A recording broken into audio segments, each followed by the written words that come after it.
ศาสนาอันตรธาน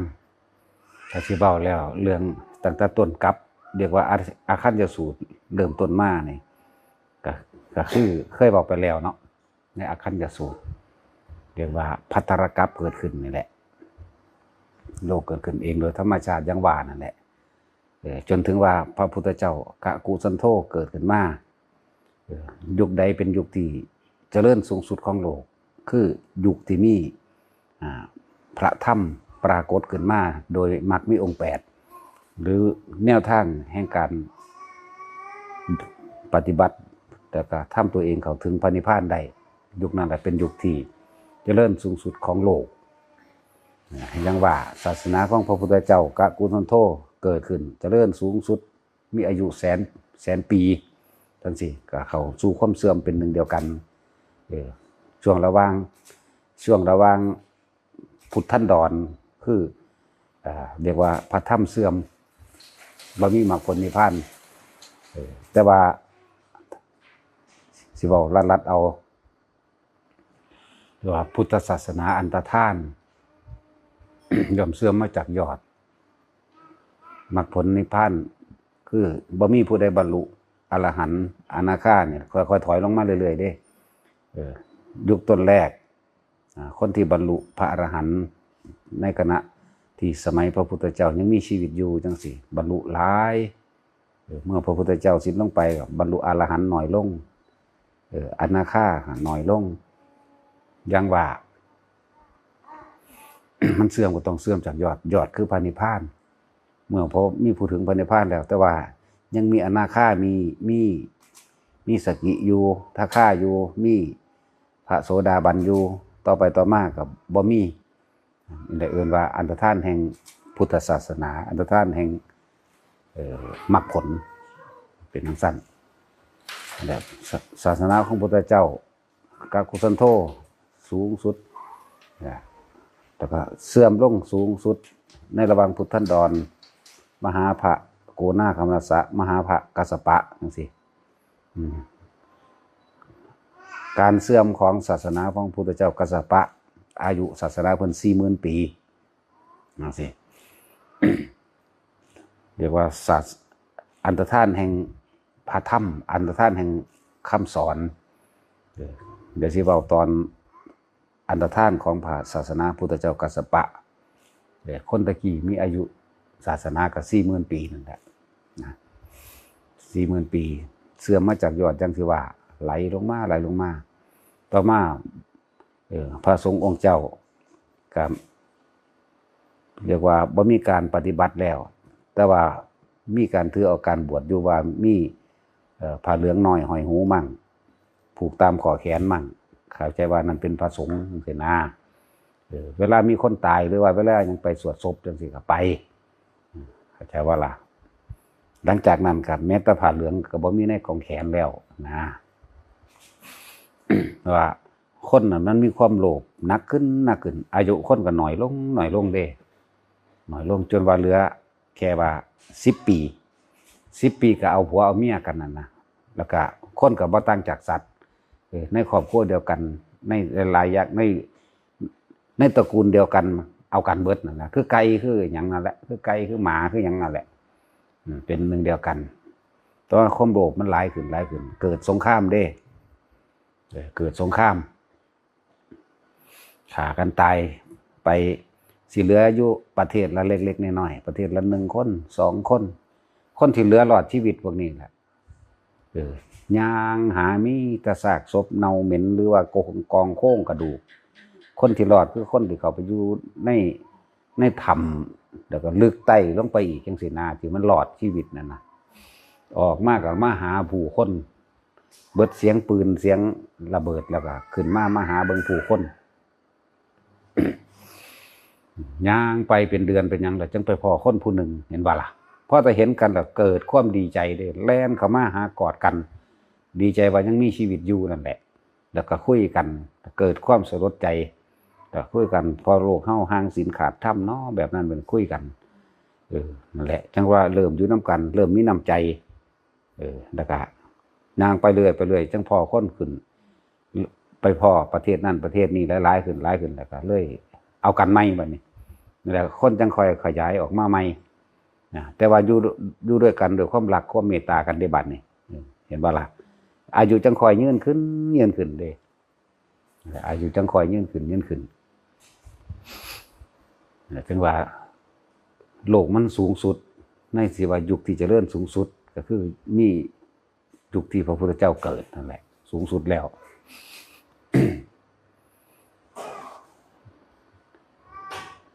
พระพุทธเจ้าเกิดมีมรรคผลนิพพานหรือมีพระอรหันต์หลายที่สุดในช่วงนั้นพอพระพุทธเจ้าปรินิพพานแล้วก็ค่อยลดหน่อยถอยลงงั้นบ่ล่ะถอยลงผู้ทรงศีลทรงธรรมถอยลงจนถึงว่าเสื่อมถึงขั้นว่าเหลือเฉพาะผ้าเหลืองเป็นสัญลักษณ์ว่านั่นพระได้นั่นนะเขาสิเอื่นว่าพระได้นั่นนั่นแหละจนถึงสุดท้ายแล้วครับบ่มีอีกในสุดท้ายว่าคุณสิมาถือเอาหยังก็สาของจังสี่นะก็เลยพากันดึงพิมพ์นั่นแหละนั่งสั่นจังว่าในระหว่างพุทธันดรของพระพุทธเจ้ากัสสปะกับพุทธเจ้าโคตมะโคดมเฮานี่เนี่ยอย่าลืมว่าปลายศาสนาเขาว่าปลายศาสนาเขาก็สงครามกันนี่แหละบัดนี้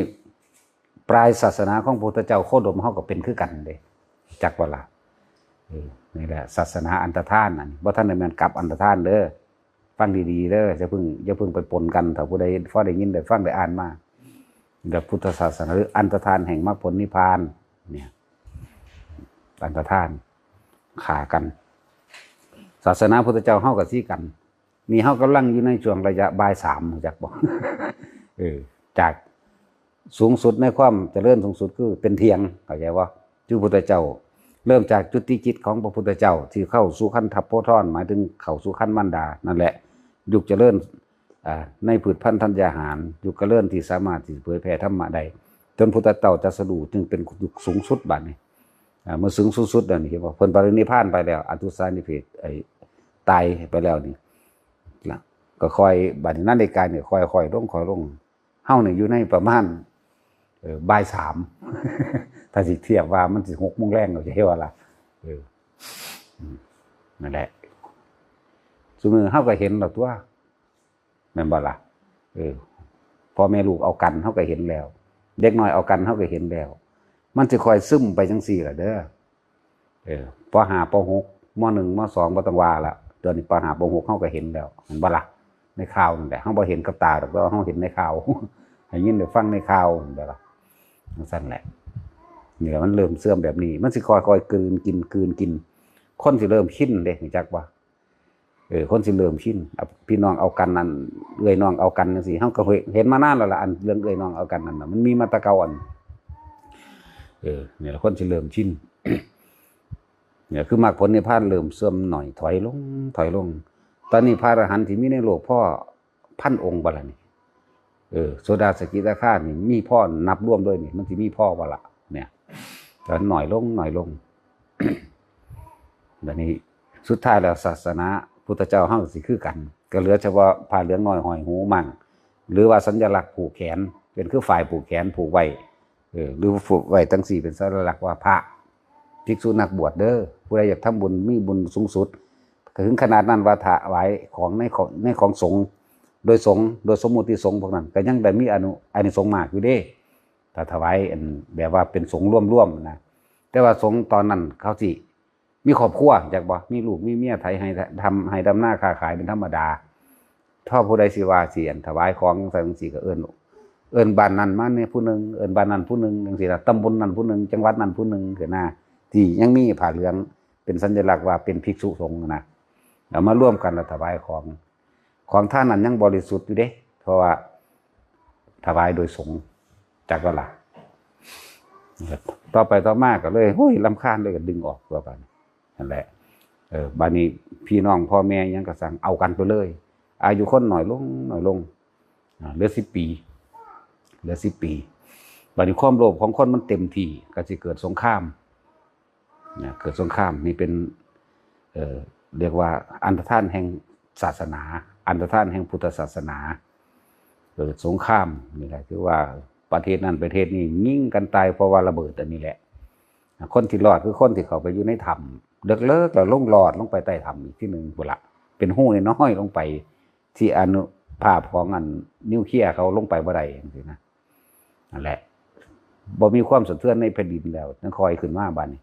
เหลือแต่เจ้าของผู้เดียวยืนอยู่โดดเดียวใดเวิ้งว่างมีแต่ซากศพจักก็ล่ะซากศพ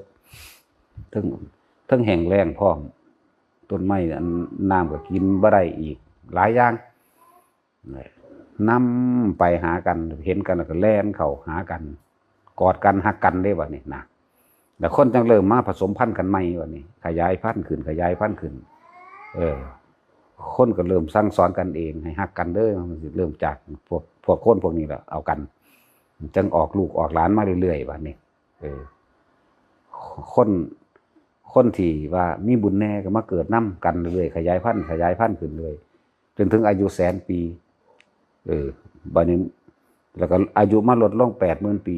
ศาสนาของพุทธเจ้าศรีอริยะจังสิเกิดเด็กบ่โดนดอกอีกประมาณ 1,422,000เอาไปลบเอาเท่าใดปี 1,422,000 เท่าใดล่ะ200เท่าใดปีจักสิเอาไปลบเอาเด็กบ่โดนดอก ประมาณนั้นเพิ่นจังเพิ่นสีอันจังสิลงมาอันลงมาเนี่ยบ่แม่นว่าลงมาตัดสรุเลยเด้ต้องลงมาเพศคือพระเวสสันดรซะก่อนเด้เข้าใจว่าล่ะนี่ระหว่างกลับนี่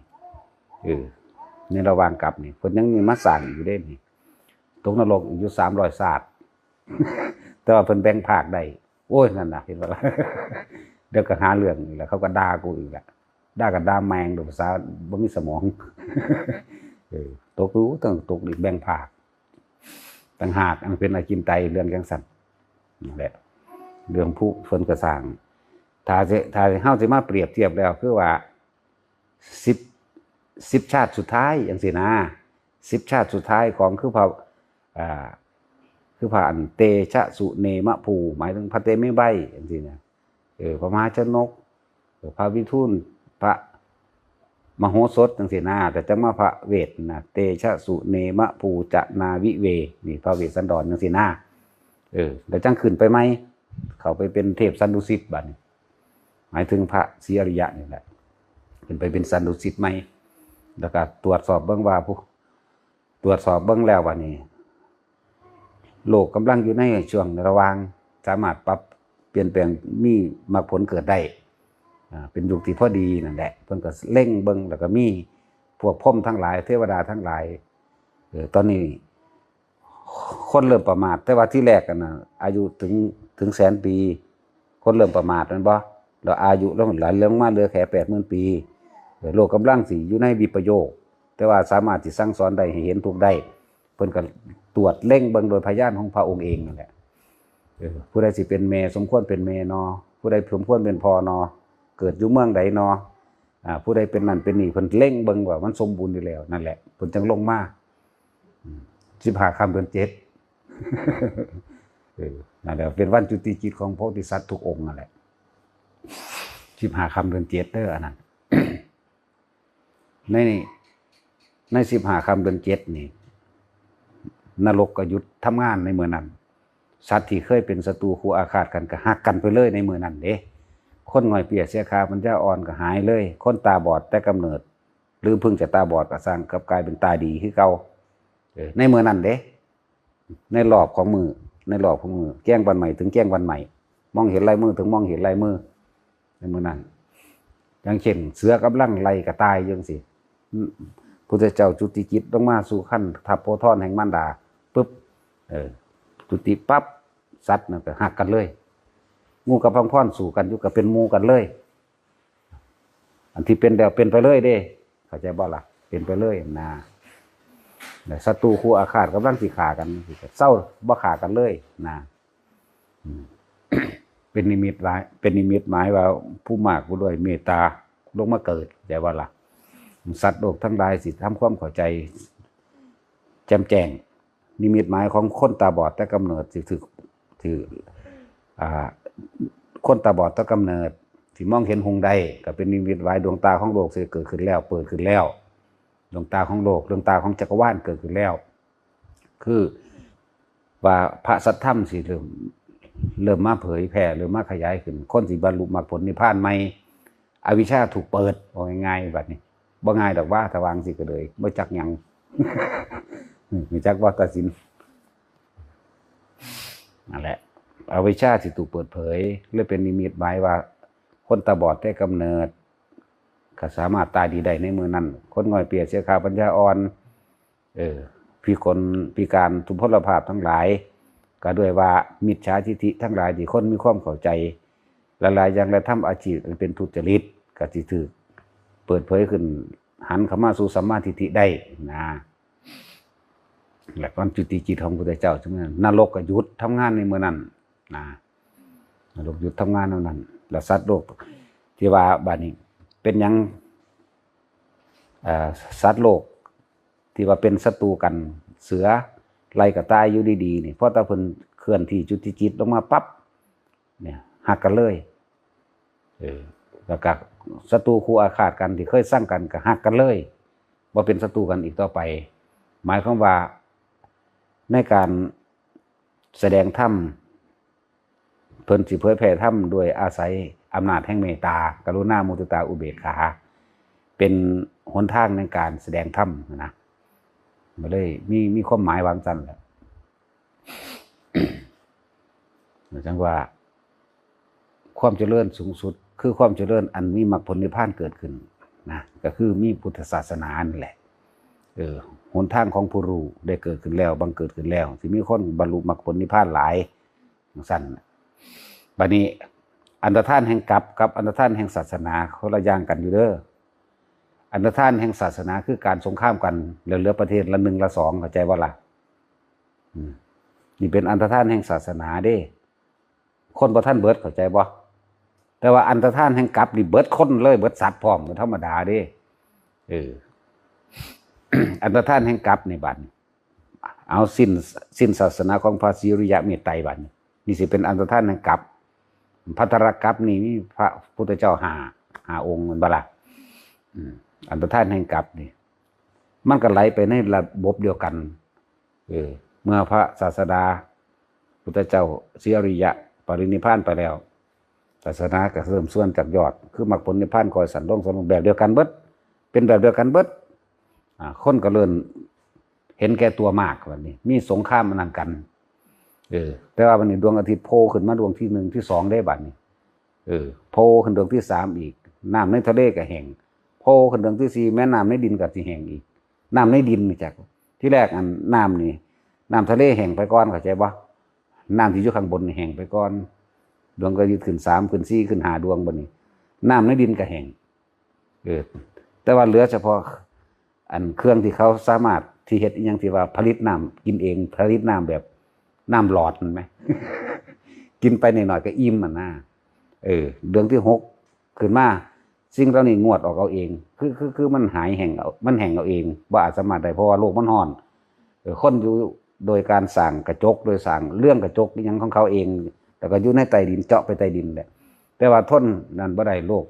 ความโลภของคนมันหลายดวงอาทิตย์ดวงที่7ขึ้นมาปึ๊บไฟนี่ติดเบิดทั้งโลกเลยเข้าใจบ่ไฟสิไหม้โลกไฟบรรลัยกันบึบขึ้นเลยติดเบิดทั้งโลกเลยเป็นจังซั่น สัตว์เดรัจฉานก็บ่มีเลยเห็นบ่ตายเบิดคนก็บ่มีเลยตายเบิดได้ว่าล่ะส่วนมากไปใส่พวกเจ้าว่านรกมากที่สุดนรกเปรตนะลงไปหันเบิดเดรัจฉานบ่มีแล้วเพราะว่าไฟไหม้โลกกอบเหลือเฉพาะขี้เถ้าเลยล้วนๆเลยนะนี่แหละเหลือแต่ขี้เถ้าล้วนๆพวกที่ตกนรกก็ตกจังสั่นบัดนี้พวกที่ไปสวรรค์ก็ไปจังสั่นเด้อไปสวรรค์ไปจังสั่นนี่แหละถึงว่ามันแยกออกมาบัดนี้จักรวาลทั้งหลายเลยดำมืดเลยบัดนี้บ่มีหยังดำมืด เป็นจังสั่นเดี๋ยวโลกเฮาเป็นจังซี่มาตลอดกาลไหนๆเด้อที่พระพุทธเจ้าว่าหาต้นไม่ได้หาปลายไม่มีแล้วมันเป็นมาจังซี่ตลอดอย่างไรจังว่าบัดนี้ก็เริ่มกลับใหม่เด้นี่มันบ่แม่นเริ่มง่ายๆเด้อันคำว่าเริ่มกลับใหม่นี่มันเว้าเอาซื่อๆได้ตอนนี้จักว่าล่ะผู้ตกนรกผู้เป็นอยู่ในนรกก็อยู่จังสั่นผู้อยู่สวรรค์ก็อยู่จังสั่นเด้ มันเท่าไรน่านนับอสงไขยกลับกว่าจะเกิดขึ้นมาใหม่อีกที่หนึ่งนะจักว่าล่ะพวกเป็นเทวดากับเป็นเทวดาสันผูกอยู่ในนรกกับอยู่ในเลยจักมันยาวขนาดใดแล้วอันนั้นมันนับบ่ได้นอกจากพระเจ้าจะเป็นมุประมาณไหนแล้วบัดนี้จังเริ่มเข้าสู่กำเนิดโลกใหม่หมุนเข้ามาสู่อคัจจะคือการกำเนิดโลกใหม่กำเนิดสัตว์ใหม่อันก้อนดินอันเก่านี่แหละจักว่าเริ่มมีน้ำค่อยๆเข้าใจว่าน้ำคอยจับเขาจับเขาจับเขาจับเขาแล้วจังเป็นน้ำหุ่มโลกไว้42 แสนโยชน์น้ำที่หุ่มโลกไว้นี่ก้อนดินสิน้อยๆทอปลายก้อยเขานี่น้ำ3 ส่วนดินส่วนเดียวหันละอย่างสี่การเวลานั่นเขามีดวงอาทิตย์โผล่มีนั่นโผล่ขึ้นมาแน่ง่วนดินก็ขึ้นมาคือเก่าหมู่เทวดาทั้งหลายนี่เทินไว้คิดประพัดสอนมันแปลว่ามีแสงก็คือเพราะว่าโลกแล้วนั่นเขาอาศัยปีติเป็นเครื่องอยู่เป็นเครื่องกินมันมีแสงธรรมดาง่วนดินนี่ก็ขึ้นมาบ่แม่นว่าบริสุทธิ์อยู่แล้วบ่มีบริสุทธิ์ถ้าบริสุทธิ์บ่เกิดเด้ออย่าพากันเถียงหลายทางคนว่าพวกเรามาจากนิพพานนิพพานหยังมันสิมาอะไรถ้านิพพานแล้วมันบ่มีความอยากแล้วมันสิเอาหยังมาจิตประภัสสอนหมายความว่ามันมีแสงในตัวเองโลกทิพย์นั่นเขาเอาอาศัยแสงคือพวกเฮาตัวนี้ถ้าจิตเฮาเป็นบุญเฮาก็มีแสงคือกันที่เทวดาเขาเดี๋ยวมาเห็นเฮาเขาก็เป็นแสงแต่เฮาบ่เห็นเขาเขาเอาแสงได้อวดกันเข้าใจบ่ล่ะว่าผู้ใดมีบุญมากบุญน้อย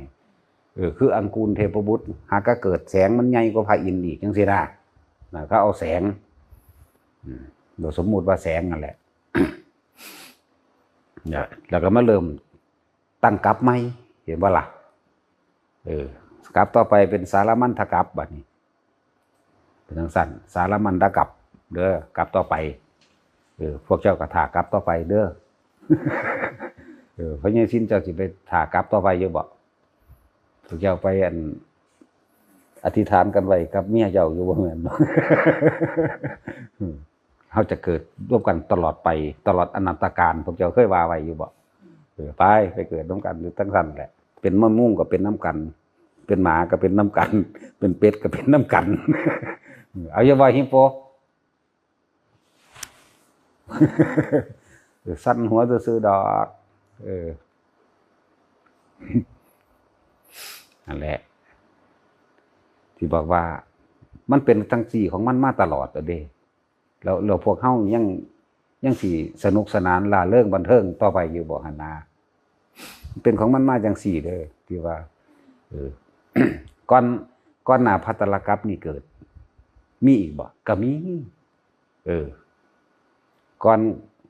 ภัตตลกัปนี่มีพุทธเจ้า5 พระองค์บัดนี้อันตทานตกัปที่กสิสิ้นในสมัยของพระพุทธเจ้าศรีอริยะเมตไตรแต่กัปต่อไปมีบ่มีแล้วก็จะเป็นแบบเดียวกันอีกเข้าใจบ่ล่ะเป็นแบบเดียวกันอีกเด้สารมันทกัปมีพุทธเจ้า10 พระองค์เพิ่นว่าเมื่อถึงสุดท้ายแห่งพระสุมังคละพระสุมังคลาสัมมาสัมพุทธเจ้าเป็นผู้องค์ที่10ก็เป็นแบบเดียวกันนี่กับพระศรีอริยะเข้าใจบ่นี่อย่างสั้นเป็นอีกนะแล้วต่อไปอีกแล้วบัดนี้มันเป็นอัครกัปมันเป็นสารมันทกัปต่อไปมันเป็นภัตตลกัปต่อไปมันเป็นคารณกัปต่อไปจังซี่แหมมันเป็นจังซี่ตลอดเด้ผู้นี้อยู่ในนรกกันอยู่ในนรกนั่นแหละแต่ว่าอักขัญญะหมายถึงโลกนี้กำเนิดขึ้นมาอีกมีพุทธเจ้าขึ้นมาอีกคนจังสิมีบ่ทันสิว่าบ่จักรวาลกว้างใหญ่ขนาดใดแต่ทางไปในพานแค่ปลายเข็มจิ้มเบิ่งดูมีพุทธศาสนาเท่านั้นที่เฮ็ดให้คนพ้นออกจากวัฏฏะสงสารอันนี้เอิ้นว่าวัฏฏะความหมุนเวียนแห่งวัฏฏะนี่เอิ้นว่าวัฏจักรวัฏจักรการกำเนิดแห่งโลกแล้วก็มาเป็นวัฏจิตของเฮาเองแต่ก็ล่ะที่เฮายังมาหลงไหลเพลิดเพลินในโลกอันนี้นะ ขนาดพุทธเจ้ากักกุสันโธเกิดไม่ภัตตลกัปนี่เป็นองค์แรกแล้วนี่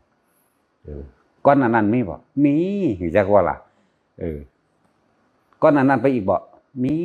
นี่แหละที่เพิ่นบอกว่าสังสารวัฏอันนี้หาต้นไม่ได้หาปลายไม่มีอันนี้คำว่าพุทธเจ้าพระพุทธเจ้านี่ทรงพยานของพระพุทธเจ้าหาที่สุดที่ประมาณบ่ได้เบิ่งไปเท่าไรตลอดอสงไขยกลับตลอดเบิ่งบ่สุดเพิ่นก็เลยต้องหยุดจักบ่กลับขึ้นมาอยู่ในปัจจุบันนี่แหละ วันนี้ปัญหาหม่องมันสิสุดทั้งเบิดนี่มีบ่หนอสัตว์ทั้งหลายสิเข้าสู่นิพพานทั้งเบิดเพิ่นก็เบิ่งไปอีกก็บ่มีอีกเพิ่นเลยว่าหาต้นไม่ได้หาปลายไม่มีโลกนี่เป็นอย่างนี้เนี่ยเป็นเช่นนี้เนี่ยตถาตานี่คือความเป็นเช่นนั้นแห่งสังสารวัฏอันนี้เนี่ยมันเป็นอย่างนี้ของมันอยู่เช่นนี้นี่เห็นบ่ล่ะทั้งสั้นแหละเพิ่นก็เลยว่าธรรมที่พระพุทธเจ้านำมาแสดงสั่งสอนนี่เปรียบดุจดังว่า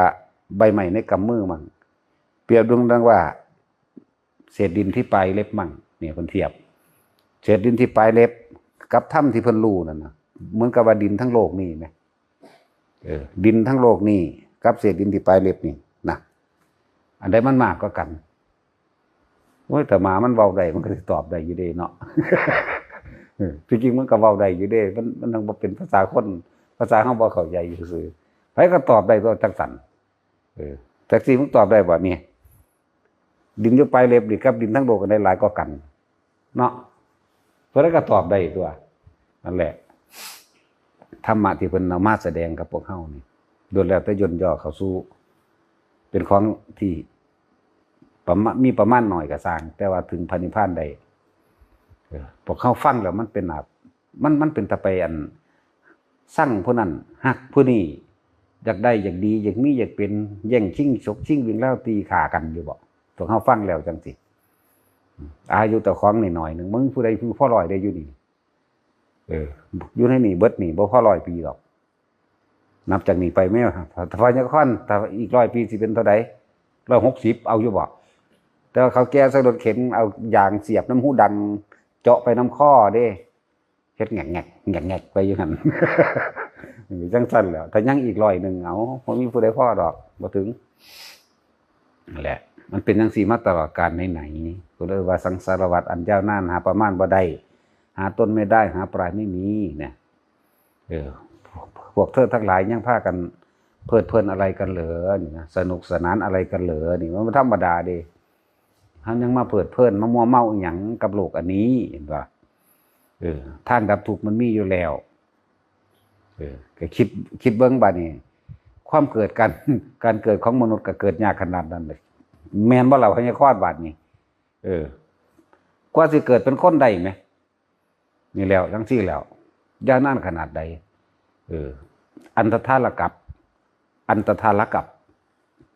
เกิดการสิเกิดกับไม่นี่ไหมจากกับนี่มาหากับนี่มันพอแห้งหรือไหมแต่ว่าอันตทานแห่งศาสนานี่ก็พอแห้งแล้วไหมแต่ยังมาอันตทานแห่งกับอีกไหมมันเต้าตาบอด100 ปีเต้าตาบอด100 ปีความเกิดความเพิ่นเทียบความเกิดยากของมนุษย์100 ปีโพจากแล้วก็เฮ็ดกระบอกไม้ไผ่ตัดเป็นกล้องเขาหม้อไว้นะ100 ปีหัวมาจุกกระบอกไม้ไผ่ได้พอดีนั่นแหละความเกิดยากของมนุษย์เกิดยากขนาดนั้นกูให้มึงโพซุมือหุ่นลองเบิ่งแม่ว่ามึงสิได้อยู่บ่ตาบอด100 ปีให้คิดเบิ่งแหนน้ำ42 แสนโยชน์คูณ16น้ำกว้างใหญ่ขนาดใดเอาไปวัดเบิ่งเอาแล้วเต้าตาบอด100 ปีสิกล้องไม้ไผ่จักมันสิอยู่ไสมันสิมาโท่มกันได้เดี๋ยวนี้เนาะก็จังซี่แหล้วก็ยังโท่มกันได้อยู่นี่แหละคือเฮาเกิดอยู่เดี๋ยวนี้แหละบัดนี้เฮานับชีวิตมนุษย์ตอนนี้ 7,200 ล้านคนนับปวกชนิดเดียวดูเอานับได้อยู่บ่นับปวกบ่ได้เอาปวกชนิดเดียวนี่นั่นแหละความยากหรือความง่ายคนมีอยู่72 ล้าน7,200 กว่าล้านคนนึงเด้นั่นแล้วบัดนี้ปวกแต่อยู่ในวัดเฮานี่มันก็หลายคักกว่าคนนั่นแหละแม่นับบ่ได้เด้ปวกอยู่นี่ก็เลยปวกคือแต่ละโพ่นแม่บัดนี้ปวกทั่วโลกมีเท่าใดจังซั่นแล้วมดดำมดแดงมีเท่าใดนับเบิ่งดูสัตว์ที่เฮาเห็นอยู่เนี่ยเอาไปเทียบกันกับคนดูมันเทียบกันได้อยู่บ่ปลามีเท่าใดให้มีเท่าใดธรรมดาบ่หมูหมากาไก่มีเท่าใดงัวควายมีเท่าใดเสือสร้างเก้งกวางมีเท่าใดนับเบิ่งดูบัดสัตว์ในทะเลมีเท่าใดสังเสชะมีเท่าใดเอาไล่เบิ่งดูเทียบได้อยู่บ่ล่ะเทียบบ่ได้ก็ยังว่าอยู่มันสมควรที่เพิ่นว่าจังซั่นแหละมันถูกต้องแล้วนะเต้าตาบอด100 ปีโพเทื่อนึงบาดโธ่แม่น้ำ42 แสนโยชน์เอาคูณ16เบิ่งดูโยชน์นึงมีอยู่16 กิโลนั่นแหละก็คูณเท่าแม่42 แสนพุ่นแม่นั่นแหละน้ำกว้างขนาดนั้นที่มัน กล้องไม้ไผ่ป๊อกลงไปบัดนี้เต้าตาบอด100 ปีจังโพไหมป้าดตัวจังได๋มันจะเป็นถึกได้ก็ยังถึกได้อยู่แต่ว่ายังมานั่งกอมอยเฮาเห็นอยู่เดี๋ยวนี้แหละแต่ว่าบัดนี้เฮามาเทียบสัตว์ที่เฮาเห็นอยู่นี่แม่ไส้เดือนมีเท่าไหร่เบิดโลกนี่เนาะบวกมีเท่าไหร่ทั้งสั่นแล้วพวกสังเสษะอันโตยืดๆเยือบๆนั่นมีเท่าใดบักหลายเด้ออยู่ใต้ก้นทะเลนั่นน่ะที่เฮาไม่เห็นตามน้ำน้ำสกปรกน้ำขี้สีกนี่ก็พอแห้งแล้วนี่ที่ตาเฮาเห็นอยู่ที่ตาเฮาบ่เห็นอีกในดินนี่เต็มไปเบิดเด้สัตว์ทั้งหลายในดินนี่เต็มไปเบิดน้ำต้นไม้แต่ละต้นน้ำเปลือกไม้น้ำแต่ละอันมีสัตว์ทั้งเบิดเด้นั่นแหละเทียบมึงเด้กับสัตว์น่ะยากหรือง่ายล่ะบัดประสันเพิ่นสิว่าล่าเริงอะไรกันเหรอสนุกสนานอะไรกันเหรอ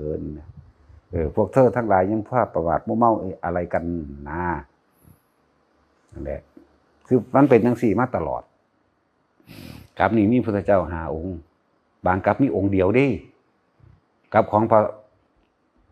พุทธสุมังคระนี่มีองค์เดียวเลยอายุ100,000 ปีนั่นแล้วก็สิ้นกลับไปแล้วจังมาหาอันยังละชื่อว่าได้มันสื่อหลายสื่ออยู่นั่นจังเป็นสารมันทกัปอีกทีหนึ่งแต่จังว่าเป็นพัตตลกัปอีกทีหนึ่งกับอันตรกัปยังอีกทีหนึ่งโอ้มันธรรมดาบอกแล้วโลกนี้เสื่อมอันตรธานแห่งกัปมันพูดถึงว่ายุคของพระศรีอริยเมตไตรเฮานี่เป็นอันตรธานแห่งกัปหมายถึงบ่มีเลยอย่างบัดนี้พวกตกนรกตกอยู่หันเลยเด้พวกอยู่สวรรค์กับสวรรค์นี่แหละนี่แหละที่ว่าจิตที่ประสอนจรเข้ามาเห็นงวนดินเลยทั้งเขามามีความอยากมีตัณหาในตัวเองแล้วถ้าพ้นถึงพวกเรานิพพานอยู่แล้วสินิพพานมันทางไหนพระสันจะมาเกิดขึ้นอย่างมันบ่มีความอยากจักน้อยได้นิพพานนั่นน่ะดับเย็นบ่มีความกังวลเราร้อนหรือเด้เราถึงความเสื่อมสูงสุดก็คือยุคที่มีมรรคผลนิพพานเกิดขึ้นอันเกิดจากพระสัมมาสัมพุทธเจ้าเท่านั้นสูงสุดละนี่คือโลกเจริญสูงสุดแค่นั้นแล้วก็ค่อยเสื่อมลงแม้พระพุทธเจ้าองค์นี้พระกัปปะโทพุ่งสูงสุดพอพระองค์ปรินิพพานแล้วก็เสื่อมจากยอดลงมาแล้วว่าอันตรธานแห่งศาสนาอันตรธานแห่งมรรคผลนิพพานเดินอันตรธานแห่งศาสนาก็ว่าได้ถึงมาพระกัปปะโทพระโคนาคัมมนัสสะเนี่ยก็คือกันสูงสุดลงมาอีกกัญญับมหาปกัสสปะสูงสุดลงมาจังสี่อีกมหาพระพุทธโคตมะเฮาก็สูงสุดกัญญับลงมาอีกสูงสุดถนัดมีพุทธเจ้านั่นคือมีมรรคผลนิพพานเกิดขึ้นมากอย่างว่าผู้ใดอนิพพานมากนะบัดนี้ยุคของเฮาพระพุทธเจ้าโคดมเฮาเสื่อมลงไปแล้วบัดนี้สูงสุดของพระสิริยะเมตไตรหยุบลงบัดนี้อันตรธานกลับเลยได้บาดนี่เด้ออันตรธานกลับได้บาดนี่ผู้ใดไปตกนรกก็ตกอยู่หั่นแหละไอ้ที่เทียบเราเทวทัตนี่จักยังไดผู้แล้วจังสิขึ้นได้อาชาติศัตรูกินสมาในวิกาจักยังไดเขาหมู่นั้นไปจังซั่นแล้วเพิ่นเว้ารัดเอาซื่อๆว่าพระเทวทัตนั่นน่ะเมื่อหมดกรรมแล้วจะขึ้นมาเป็นพระปัจเจกโอ้ยจักจำไดกูบ่อยู่ดอกจังว่าซั่นตัดสินก็บ่อยู่คือกันจังซั่นแล้วแม่นบ่เนาะไปฆ่าพ่อฆ่าแม่ซะกูบ่จักโอ้บ่ได้ฆ่าดอกว่าตายแล้วจังซั่นล่ะเนี่ยมันเป็นตาเรียกตนเจ้าของบ่ซั่นเฮาสิว่าจังเพิ่นจังว่าล่าเริงอะไรกันเหรอยินดีอะไรกันเหรอเนี่ยพวกเธอบ่เห็นบ่สังสารวัฏอันนี้มีหาต้นไม่ได้หาปลายบ่มียังมาสนุกสนานยินดีอะไรกันเหรอนี่แหมชื่อว่าได้มันก็โดนแล้วหนังสือเล่มมันก็อ่านแล้วก็หายตัวเป็นยังในเล่มอื่นๆก็พอมีได้คร่าวๆอยู่ดอกแต่ว่าตัวนั้นมันหายตัวแล้วล่องหนมันเสียมันเสียนั่นบัดเฮาว่าเสียแต่จังว่าทุกๆคนบัดนี้ ถ้าเฮายังความสลดสังเวชใจก็รู้แล้วว่าความเสื่อมเป็นแบบนี้ความเจริญเป็นแบบนี้แล้วเสื่อมสูงสุดก็คือกับอันตรธานเลยนี่เสื่อมสูงสุดตัวนี้กว่าจะเกิดกับไม่ได้นะกว่าจะเกิดกับไม่ได้พวกตอนนี้พวกเฮามีโอกาสเด้พวกเฮาเป็นหยังคือบ่สร้างสติสัพพัญญะอยู่ในตัวเองโดยวิธีปฏิบัติเนี่ยอย่างเช่นยังจีวานั่นแหละกิเลสตัณหาเนี่ย กว้างไกลยิ่งกว่าท้องฟ้าหาหม่องสุดหาหม่องประมาณบ่ได้พระนิพพานแค่ปลายเข็มนี่แหมแต่เทคนิคมันมีอยู่แค่หูดังนี่นึงได้บัดนี้มั้ยจักบ่ล่ะให้ทุกคนเป็นคนมีสติสัมปชัญญะรู้สึกตัวทั่วพร้อมอยู่ตลอดเถอะถ้าจับลมบ่ได้หรือว่าเป็นผู้ครองดีแล้วในลมในอาการปิติอาการลมหายไปแต่ก็มีความรู้สึกตัวอยู่ในระหว่างอาการปิติถ้าปิติหายไปก็มีความอิ่มเอิบในระหว่างทำกลางอกมั่งบ่แม่นตั้งไว้ในอกแต่ตอนแรกดอกมันสิเป็นเอาเองดอกเด้อบางคนก็อยู่เย็นอยู่ในหัวมั่งอันใดก็ได้ที่อยู่ในตัวเองนะบัดสุดท้ายขึ้นมาแล้วทุกคนกลับเข้ามาสู่ลมหายใจตั้งถ้าเฮาเตรียมตัวตายดีแล้วก็ตั้งใจตายบาดมันสิตายมันก็บ่มาซั่นตัวอย่างน้อยๆทุกคนตายในลมหายใจน่ะบ่กลับมาเกิดเด้อนาคามีบ่แปลว่าผู้บ่กลับมาเกิดเพราะว่าจิตทั้งบ่มีที่ตั้งเฮาบ่คิดถึงบุคคลสัตว์สิ่งของเมื่อบ่คิดถึงบุคคลสัตว์สิ่งของแล้วอารมณ์เกิดบ่ได้จักว่าบ่มีความอยากแล้วเด้นั่นจักบ่ล่ะบ่อยากได้บ่อยากเป็นหยังแล้วแค่นี้ก็เอาหน้าให้จักว่าล่ะมันสิอรหันต์บ่อรหันต์ก็สร้างดอกอันขอให้อยู่ในลมหายใจได้เถอะบาดสิตายนะ ตายในลมหายใจปุ๊บมันก็บ่มาเกิดอีกแน่อนาคามีกับอนาคามีตัวมันก็ไปเลยของมันอยู่แม่มันบ่ล่ะได้ว่านำสิ่งเหล่านี้มาเตือนเจ้าของดูยังอยากได้อันนั้นยังอยากเป็นอันนี้ยังสิเบียดเบียนยังสิแย่งชิงยังสิข่มเหงเอาอยู่บ่เพื่อเกียรติยศเพื่อชื่อเสียงอยู่บ่เพื่อตระกูลอยู่บ่แม่นบ่ล่ะยังจะเป็นผู้มีอำนาจอยู่บ่ยังจะมีผู้จักถาบรรดาศักดิ์อยู่บ่ก็ในเมื่อทุกคนเดินทางก็ไปหาหม่องตายเบิดนี่ผู้เข้ามีความเสมอกันคือตายได้ฮู้จักบ่ล่ะตายซ่าตายเร็วก็ตายคือเก่านั่นแหมตัวที่มันบ่ตายคือตัวใจเฮานี่แหมตัวความรู้สึกเฮายังไปรักคนนั้นเกลียดคนนี้พอใจสิ่งนั้นไม่พอใจสิ่งนี้อยู่นี่แหมผู้ใดอยากละความยินดีพอใจได้ต้องกลับมาสู่ลมหายใจได้ง่ายๆนี่แหละฝึกเอาตัว อย่าลืมอันตรงที่ว่าอันตรธานแห่งกลับนี่อันตรายมากๆจักพอละน้อยนักหนาได้สิได้มาเกิดเป็นคนอีกขนาดมนุษย์เกิดยากถึงขนาดนั้นแล้วเนาะแล้วพระพุทธเจ้าเกิดยากก็ดันอีกเท่าไรล้านเท่าแม่เบิ่งคิดเบิ่งเอาดูเต้าตาบอด100 ปีนี่คนเทียบการเกิดความยากของมนุษย์โผล่ขึ้นมาทีหนึ่งแต่จักยามใดมันสิอันสุดปั๊บเขาเนี่ยก็บอกไม้ไผ่อันนั้นได้จังเนี่ยคือการเกิดของมนุษย์ยากขนาดนั้นวันนี้พระพุทธเจ้านั่นแหมยากกว่านั้นอีกเท่าใดล้านเท่านี่แหมโอ้ยเท่าใดดอกเพิ่นเทียบไว้แสนโกฏเท่าว่าซั่นป๊าดโแสนโกฏเท่าความเกิดขึ้นของพระพุทธเจ้าก็แม่นนั่นแหละมันเพิ่นพระพุทธเจ้าเฮาสิว่าง่ายๆเร็วๆมันบ่ได้ง่ายได้เร็วเด้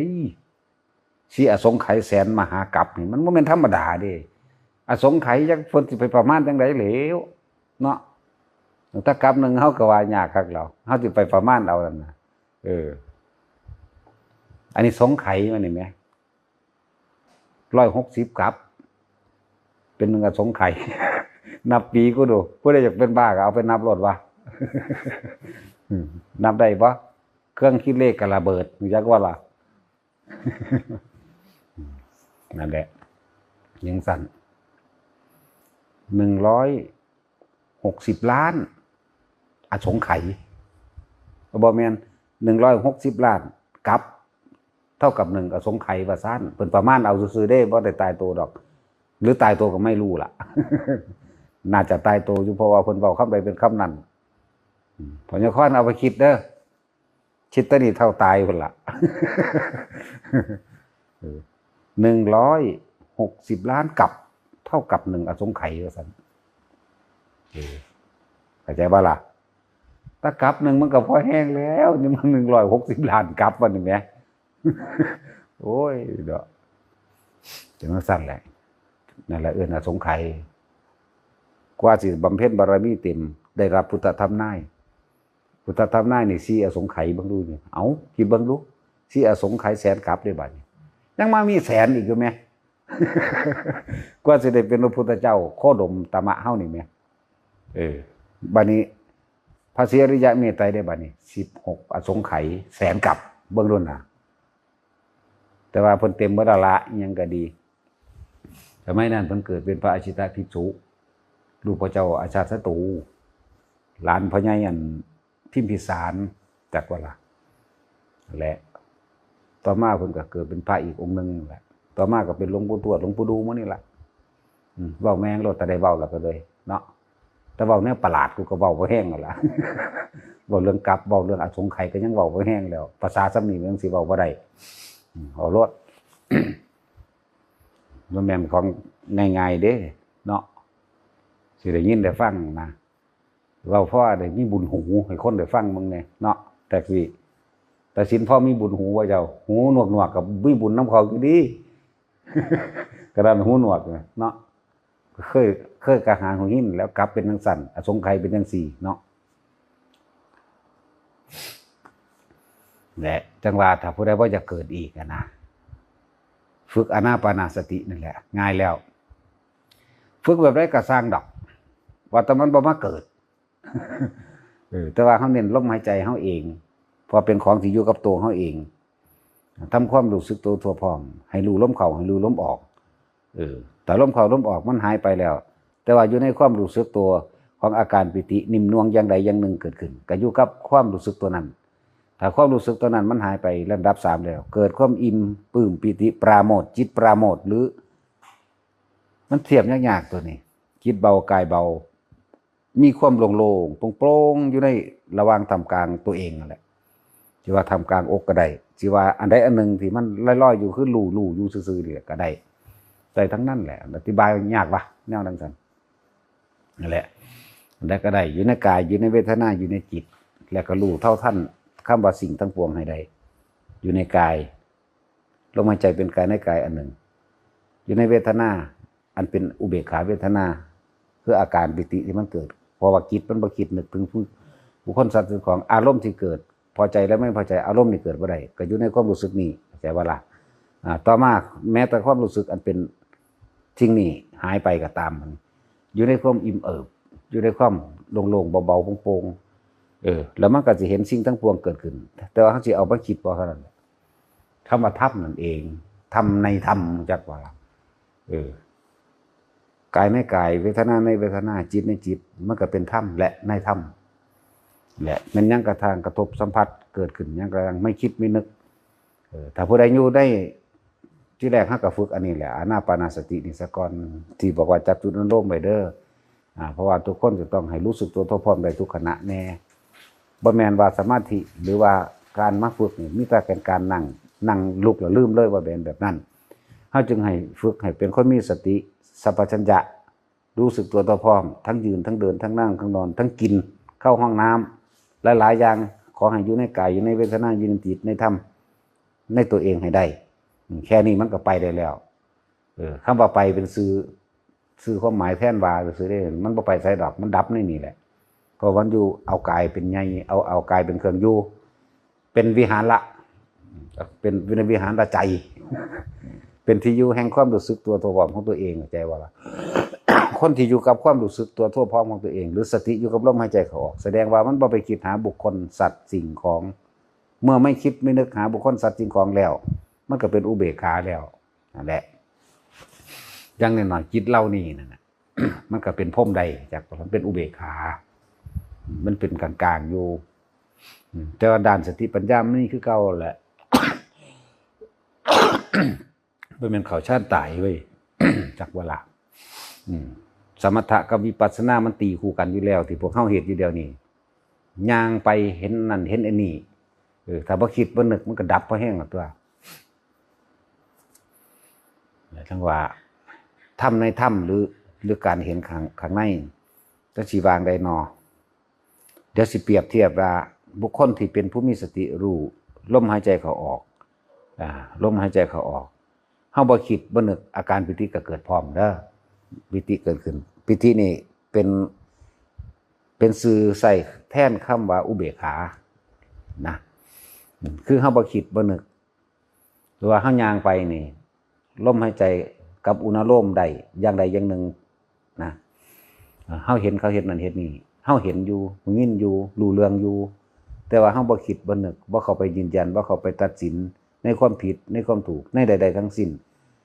ความรู้สึกอันเป็นความพอใจและไม่พอใจเกิดขึ้นมาได้นั่นแหละภพมันดับแบบนั้นเด้อนั่นแหละมันเป็นแต่เหตุเอาคือหยังอยู่เด้ภพมันดับอยู่แบบนั้นแหละภพเกิดขึ้นบ่ได้ตอนนั้นอบายภพก็เกิดบ่ได้เกิดได้ก็เกิดได้ตอนนั้นเป็นรูปภพคือพรหมมันเกิดได้แบบนั้นมันข้ามเทวดาเลยเด้เราคนก็ต้องมีสติปัญญาบวกด้วยนะอันนี้เปรียบเทียบให้พ่อให้เข้าใจซื่อเด้มันบรรลุให้บ่ได้เด้ก็ไปบรรลุเอาเองตัวเนาะมันแนะทางให้ไปแบบนี้แล้วนะแค่บ่คิดบ่นึกนั่นพวกเฮาฟังมาหลายแล้วล่ะมันนายคักแล้วล่ะฟังมาเรื่องอนิจจังทุกขังอนัตตามันฟังมาแพงแล้วล่ะอริยสัจสี่ปฏิจจสมุปบาทฟังมาคักแล้วแหละแต่ว่ามันทางดับบ่ได้สรุปได้จักบ่นั่นแหละเรียกว่าสัมมาทิฏฐิมันฟังมาแล้วก็สรุปได้นะแต่ว่าสิควบคุมตัวเองได้นี่หรือบ่ได้เพิ่นก็เลยเอาให้เฮาอยู่ในลมหายใจนั่นเองแล้วเฮ็ดไปเถอะคนที่ได้ฟังในอริยสัจสี่ในปฏิจจสมุปบาทหรือในอนิจจังทุกขังอนัตตาสมถะวิปัสสนาตีคู่กันดอกแต่ว่าเฮาหาวิธีควบคุมความคิดเจ้าของซื่อดอกเมื่อบ่คิดบ่นึกมันก็กลางของมันกลางมันเห็นรู้เห็นไปเรื่อยล่ะเกิดดับก็ว่าไปนั่นแหละวันนี้ผู้เห็นทั้งในคือกันเด้อต่างๆนานา กายในกายคือรู้ลมหายใจเขาออกอาการปิติเกิดต่อมาจิตมันละเอียดเข้าแบบนี้คำว่าจิตในจิตหลายๆอย่างที่จิตตสังขารที่มันปรุงขึ้นเป็นเห็นภาพยังก็แล้วแต่เป็นภาพอดีตเป็นภาพหรือว่าเป็นพุ่งเข้าสู่ความว่างเข้าสู่เห็นนิมิตยังต่างๆก็สร้างหรือขาวๆนวลๆก็ตามถ้าเฮาเข้าใจคำว่าเห็นอยู่ซื่อๆนี่โดยเฮาบ่เอามาคิดมานึกเลยนี่เฮาก็เอิ้นว่าผ่านความสงสัยได้แล้วนะหรือสิคิดอีกแบบนึงเพื่อให้เป็นนัยยะแต่ละคนสมมุติว่าเฮานั่งอยู่กุฏิเจ้าของเองส่วนเสียงขี้เกียจมันตีปักหูก็ได้ยินอยู่แต่ว่าบ่คิดบ่นึกเลยนั่นกล้าก็บ่มีกลัวก็บ่มีความสงสัยก็บ่เกิดเรียกว่าผ่านนิวรณ์แล้วนะมันแค่ผ่านนิวรณ์อีกหนึ่งเด้มันบ่ได้มีหยังมากมายเด้แนวนี้ผ่านความกังวลผ่านความสงสัยถ้ามีกังวลและสงสัยมันต้องมีความพอใจและพอใจนั่นน่ะมันก็ต้องว่าผ่านกามราคะตัวนั้นมันบ่สัตว์นั่นแล้วผ่านตัวนั้นน่ะผ่านกามราคะไปแล้วผ่านกามฉันทะทีนิมิทะวิจิกิจฉานี่เห็นบ่ล่ะผ่านหมดแล้ววิตกบ่มีอุทจักกุกุจจะเรื่องเหงาเศร้าซุ่มก็บ่มีมันก็บ่มีตัวมันบ่คิดหยังแหมก็เลยบอกว่าถ้าบ่คิดบ่นึกอีหยังกล้าก็ไม่กล้ากลัวก็ไม่กลัวทั้งตัวมันก็ว่างอยู่จังซั่นของมันทั้งที่หูได้ยินนะไปเทียบเอาแม่นผู้ใดเห็นทางในหยังลึกลับซับซ้อนเพียงใดก็สร้างพุทธเจ้าร้อยมาเทศทีละ100ล้านองค์ก็สร้างเคียงว่าบ่คิดบ่นึกตอนเห็นในขณะนั้นออกมาแล้วสุภาพนั้นมันล่างไปแล้วหายไปแล้วก็สร้างจะไปนำเขามาคิดเพราะสิ่งทั้งหลายเหล่านั้นเป็นบ่ต่างจากฝันแหมบ่ต่างจากฝันเด้ออกมาแล้วปุ๊บก็จะไปหาคิดต่อกลับเข้ามาล้มเลยนี่คือความละเอียดเข้าไปอีกระดับนึงแล้วนะตอนนั้นมันขาดออกแล้วล่ะเพียงแต่วันจะไปเห็นสิ่งจังซั่นมันขาดออกจากความรู้สึกทางกายเคยเป็นบ่เด้อเคยเป็นบ่พญาคอนมันขาดออกจากความรู้สึกทางกายแล้วมันไปเหลือแต่ความว่างๆแต่ว่าเมื่อไหร่ที่ต้องไปคิดถึงว่าโอ้ยว่างขนาดเลยจังซั่นบ่ทันได้ว่างเข้าใจบ่ออกมาแล้วก็อยู่ซื่อๆโลดอยู่ในลมพี่ล่ะมันจังว่างแท้นั่นแหละเลยบ่ฮู้ว่าสิเอาหยังมาเทียบพวกเฮาจังสิเข้าใจนะก็เลยเทียบว่าเฮานอนเบิ่งลมหายใจเจ้าของเสียงตักถ้าเฮาบ่คิดแต่ก็บ่มีหยังเกิดขึ้นเข้าใจบ่นี่กล้าก็ไม่กล้ากลัวก็ไม่กลัวถ้าเฮาคิดก็ต้องมีละบาดนี้มันเสียงหยังน้อผีบ่น้อเด้บางทีลมพัดงาใหม่มันหลูดใจอันขานฟื้นเนาะคือก็ว่ามีคนมาลูบข้างห้อง ถ้าคิดเนี่ยว่ามีคนมาลูกขวางห้องหรือว่ามีผีหรือว่ามีเจ้ากรรมนายเวรหรือว่ามีอีหยังก็แล้วแต่เจ้าของคิดนำมันเข้ามาเองเลยเกิดความกลัวจากเวลานั่นแหละบ่ผ่านอันนี้เฮ็ดจังได๋เฮาสิบ่คิดได้น่ะ บอกยากว่ะแหละยังกระสร้างเอาง่ายๆล่ะเอาเฮ็ดมันง่ายซะถ้าเฮารู้สึกตัวทั่วพร้อมรู้ว่าทำความรู้สึกกับตัวเองสิเด้มันกระดับตัวเด้อย่างอื่นๆนะรู้ลมเข้ารู้ลมออกหูได้ยินก็สั่งบ่เอาสิ่งที่ได้ยินมาคิดแหม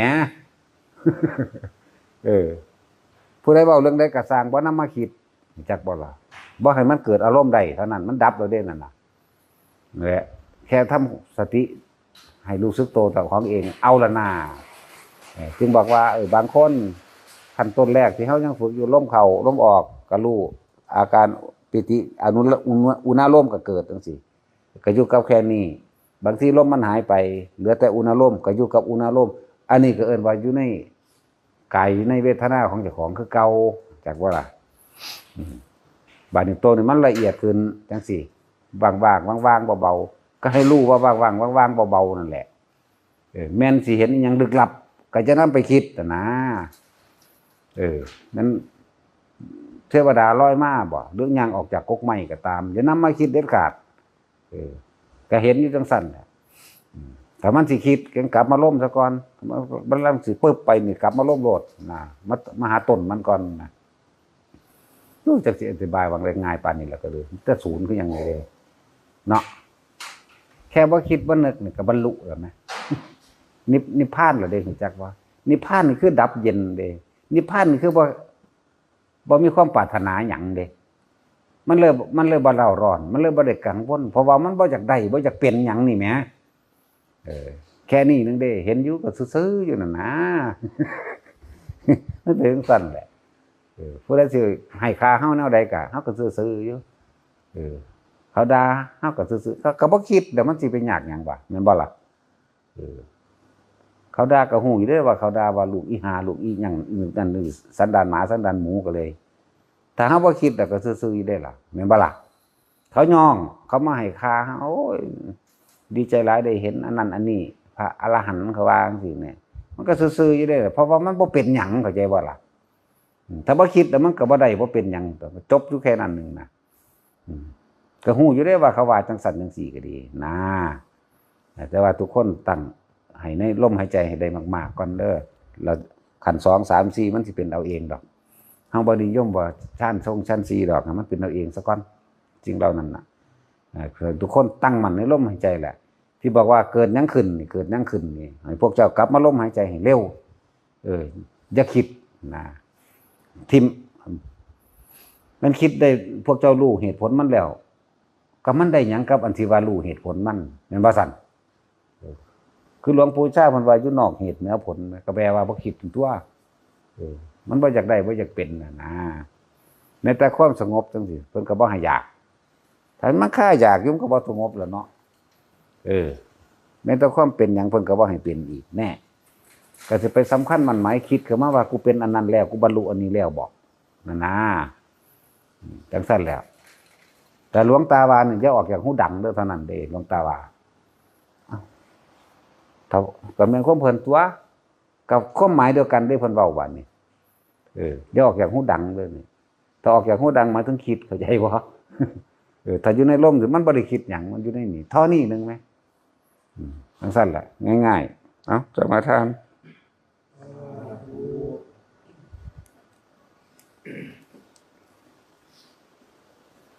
นะโมตัสสะภะคะวะโตอะระหะโตสัมมาสัมพุทธัสสะ